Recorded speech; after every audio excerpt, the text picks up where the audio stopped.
Becky, so many people are lonely, isolated, or have unfulfilling relationships. Why did you write this book about how to develop godly friendships? I wrote this book because I noticed that many people that I talked to were saying, I want friends, I just don't know how to make them. And there was a critical point in my life where I went through cancer, and it was very clarifying for me, Lori. And I remember thinking, okay, Lord, what do you want the rest of my life to look like? Because it feels like life is a lot shorter than I anticipated. And the Lord began to show me how important it was to be intentional with friendships. And I found out as I was traveling and speaking that topic really resonated with people. They wanted to know the how to be intentional in friendship. And, it's not always easy to have a good friend, to find a good friend, and to be a good friend. And they're very closely related, obviously.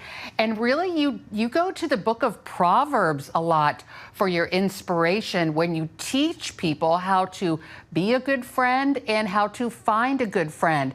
Can you talk about, some of the main points? I think one thing that really struck me, and because I feel like because I'm guilty of it, is you say when you have a friend, don't try to fix their problems. That can often wreck a friendship. Yeah, it really can. I think as women, especially, although men struggle with this too, somebody opens up to you with a problem, and your go to is, how can I fix this for them? Because I don't want them to feel sad. But that's not really what people are looking for. They are looking for somebody to listen and understand them. And the book of Proverbs says that there's wisdom in listening, there's wisdom in seeking to understand another person. I always say, Lori, if somebody can fix my problem in 1 minute, that makes me an idiot because I should have figured that out. And I don't want other people to feel like an idiot. Most problems are pretty complicated. And what people are looking for is to feel heard and loved and valued as they are wrestling with solutions to their problems. And so, how do you become a good listener? That's the key question, isn't it? I think you practice, you pause and pray before you meet with somebody. In fact, I've gotten in the habit of when I go meet somebody for coffee, a good friend, on the way, I think back to what was going on in their life the last time we were together. And I go prepared to ask them a few good questions like, hey, how's the situation with your daughter? Or how are you feeling about this work problem? Or how are you thinking about the issue you were facing financially? I go with some questions prepared. I ask the Holy Spirit to take over my mouth. I mean, sometimes I literally will sit and listen to somebody and put my hand over my mouth so that I'm not tempted to dive in.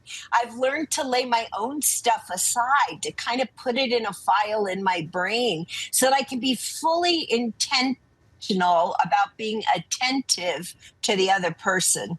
I think that's a really good point. And as you point out in the book, we really need to practice some of these skills, being a good listener, zipping that lip, letting a person finish. Don't jump in and say, well, I had something like that happen. And, where you always are topping the other person's or trying to relate to them, saying, I had a similar situation. That's not always the best thing. Yet oftentimes that's sort of our response, right?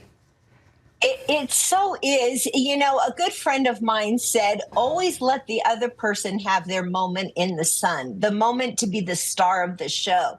So, for example, if somebody's sharing with you, a friend, a recent vacation, don't dive in with, well, you should have been there with me on my vacation. Then it becomes a competition, and people aren't looking for that. They want to be able to share their heart with you and their stories and their experiences.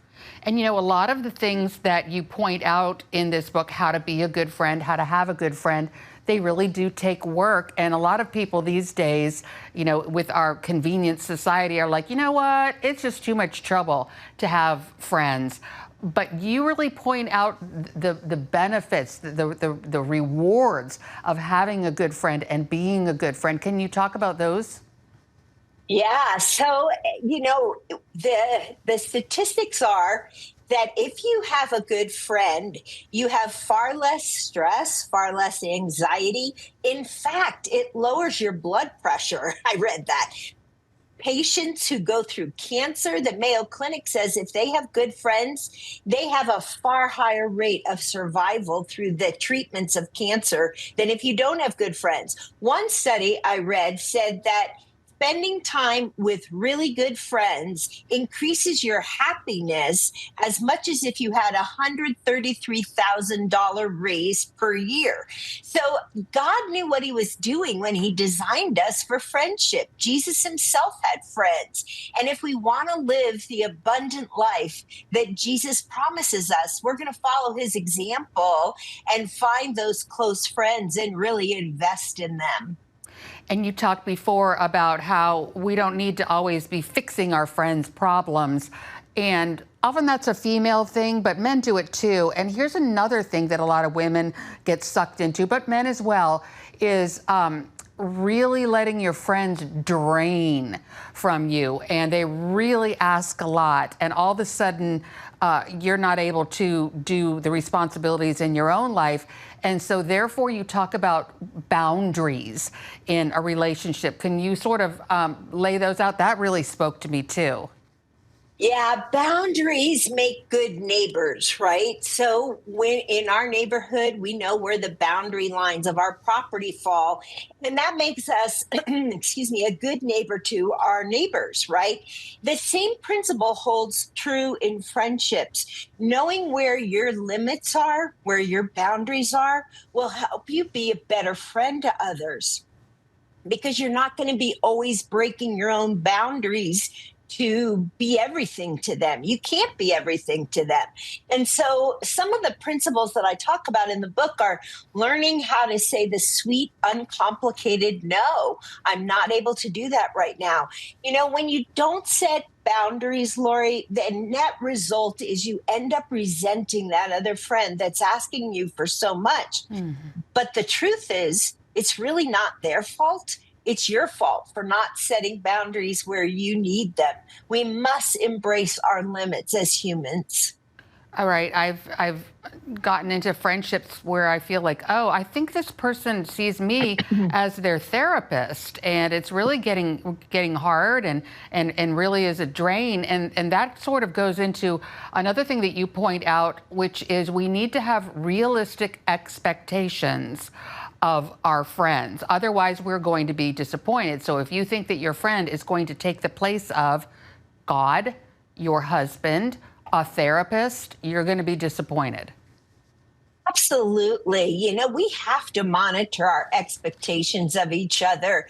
You know, a friend and I were joking that I used to joke and say, you know, guys, I really want to be your friend, but I have a full life and I will offer you what I can in this friendship, but I can't go beyond that. You know, otherwise we get into over functioning. And so we have to be careful with our friends not to have exorbitant expectations of them. You know, Lori, I've noticed a pattern in recent years where people sometimes tell me that they get annoyed if a friend doesn't text them back within the first 5 minutes. Well, think about that. You know, we all have lives. Many of us have jobs or expectations. We have families. Give your friend the space to text back when they can, not on your timetable or your agenda. We can't have these exorbitant expectations of each other. Otherwise, the other person is not going to be drawn to being a friend with you because you're too high maintenance. And another thing that can really ruin a friendship is envy and jealousy. It's hard when you see your friend has, you know, a nicer house, a nicer husband, whatever. Their kids are more successful. On and on it goes. How do we sort of tamp down envy and jealousy? You know, we start by saying, this is my friend. We are not in competition with each other. So every time my friend gets something that I want, whether it's a promotion, whether it's more, you know, I have a lot of friends who write books. If they hit the New York Times bestseller list and I don't, I am going to celebrate with them. If their husband takes them on a glorious vacation and maybe I can't, I am going to celebrate with them. So we have to replace competition with celebration. Everything that happens in my friend's life, I want them to feel like that's the best thing ever for them. And I'm going to put my own wishes behind that. It's really about humility and not trying to be in a competition with somebody, because that never goes well in friendship. And, Lori, I think we have to be careful with scrolling, because now we live in an Instagram society where somebody can project that their life is perfect on Instagram. They can use right filters and all the other things. And you can think, well, why doesn't my life look like hers? Well, that might not even be a true story of her life. And so if you find yourself really falling into envy and comparison, get off of social media for a while and take a break.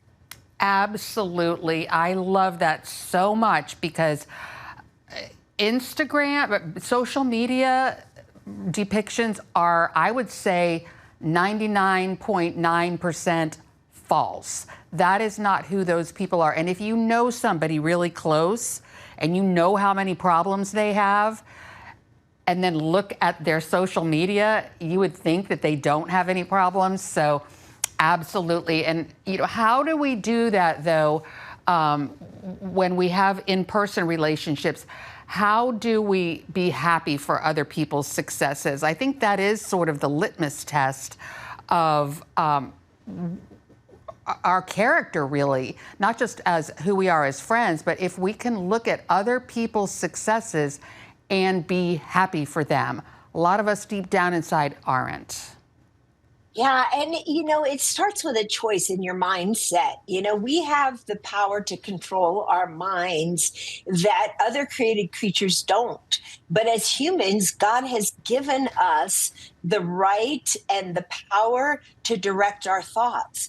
So you might not feel like celebrating with your friend right away, but you choose to do it because you know it's the right thing, and you trust the Holy Spirit to give you the feelings after. It's really a matter of sacrifice. You say, Lord, I want to live like you did. I don't want to be in competition with my friend. I find that I'm jealous, but I don't like that. So I lay that down before you, and I ask you to give me a better attitude. I ask you to give me the attitude that Jesus had. And so it starts with a choice, really, and you trust the Holy Spirit that your feelings are going to follow. And believing that he is going to answer that prayer in the affirmative, because his word says that he answers our prayer if it is according to his will, and it is his will that we not be jealous or envious of anyone. Talk about patience. A lot of people are like, I'm going to have a best friend. Instantly, I want to go out and make friends. And so how long does it take to really develop a close friendship? It takes like at least 50 hours or more. I read that in a study somewhere. But, you start slowly with a friend, and you view it as, this is a wonderful experience, just getting to know this human being. And then if you find that you resonate and it grows, and if that person is safe, you can share more of your heart. But it really takes a long time to develop a friendship that's going to last a lifetime, where you and the other person both feel safe in that friendship and feel like you can be vulnerable and confide in each other. So before you mentioned your cancer treatment and how this sort of, this idea of friendships and the value of friendships really came to the forefront, talk about your experience again, about what friendships meant to you when you were going through your cancer treatment. Yeah, I just realized that good friends are just a treasure. And they really prove themselves when life falls apart. I remember one friend, so I had a double mastectomy, and it was scheduled 10 days before my daughter was to graduate from high school. And we had already sent invitations to 100 people for her graduation party, which was to take place that night. And my husband was like, we can't do this. You're going to be coming out of surgery, And I was kind of going into surgery like, like, okay, let's get this done so I can get on with my life. First of all, the doctor said to me, I don't think you're getting this. This is cancer and it's going to take time.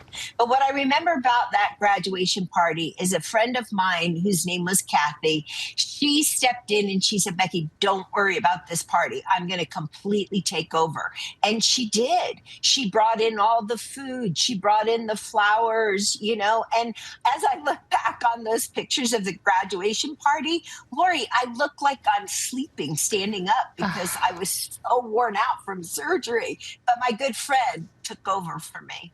Wow, and just for people watching at home, you don't have to be good at entertaining or a part-time party planner to be a good friend. There are also lots and lots and lots of other great examples of ways that we can be good friends to other people and bless other people by using the gifts that God has bestowed upon us. Once again, the book is called Friend Wise: Practical Ideas for Richer Relationships. Becky Harling, thank you so much for the interview and for your outstanding work. This is going to bless a lot of people, I'm sure. Thanks so much, Lori, for having me. I really enjoyed our conversation.